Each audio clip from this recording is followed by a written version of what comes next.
بسم الله الرحمن الرحيم.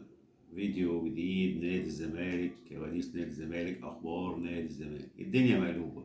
الدنيا مقلوبه امبارح على تصريحات ناصر ماهر اللي احنا اتكلمنا عليها في الفيديو اللي فات.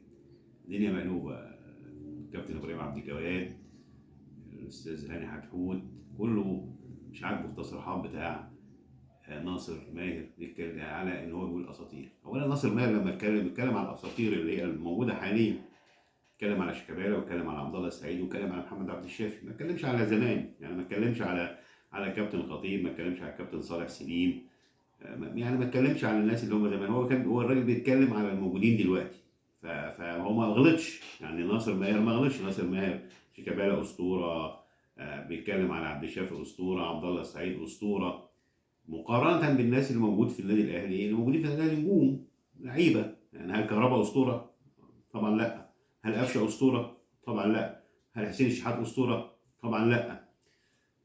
لما نتكلم على اساطير في الاهلي نتكلم على حسام حسن. يعني حسام حسن اسطوره باللي حققه. راجل شارك في كاس العالم، وصلنا لكاس العالم، لعب ماتشات دوليه كتيره، لعب للاهلي ولعب للزمالك، ولعب للترسانة. يعني لعب في انديه كتيره ولعب بره ونجم منتخب وعنده ارقام قياسيه. فده اللي ممكن نعتبره اسطوره. الاسطوره اللي هو بيحقق ارقام قياسيه. يعني الراجل محقق ارقام قياسيه. فانا مش فاهم يعني كابتن ابراهيم عبد الجواد يعني ايه اللي مزعله. يعني كان المفروض ان قناه الاهلي هي اللي مثلا تتكلم في الموضوع دوت.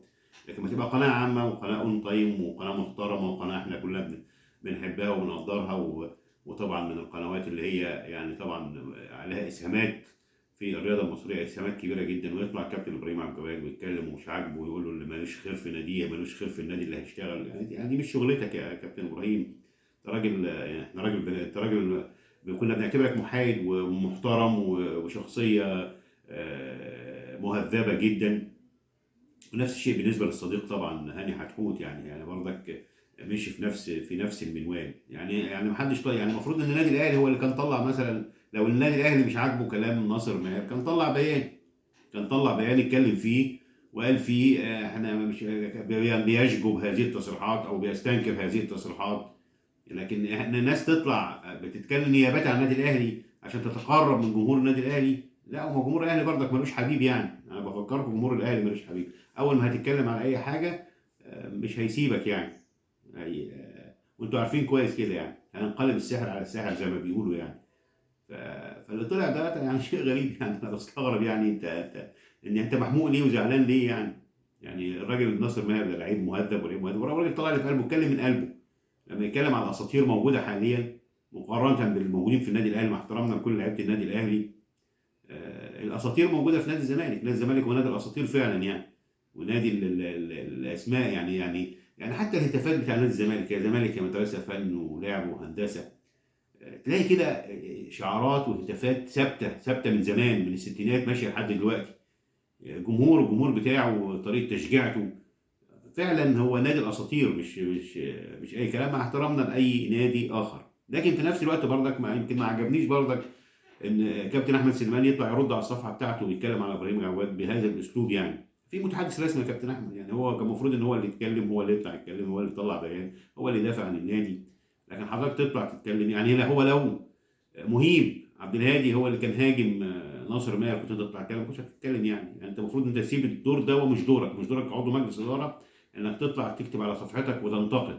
لا، في نادي، في متحدث رسمي، في منظومه اعلاميه ترد بيان، الناس تتكلم، هي اللي تقول وهي اللي ترد على هذه الاقاويل او هذه الحمله اللي هي اتعملت. ما شفناش حد يعني اتحمق قوي قوي لما شفنا الفعل غير الاخلاقي اللي صدر من الشباب الصغيرين بتوع النادي الاهلي بعد مباراه الزمالك. ما شفناش اي فعل غاضب، يعني زي ما شفنا فعل قبل كده، رد فعل قوي جدا. وكل الاعلام اتكلم على امام عاشور والفيديو بتاع امام عاشور لما طلع واهان رموز النادي الاهلي.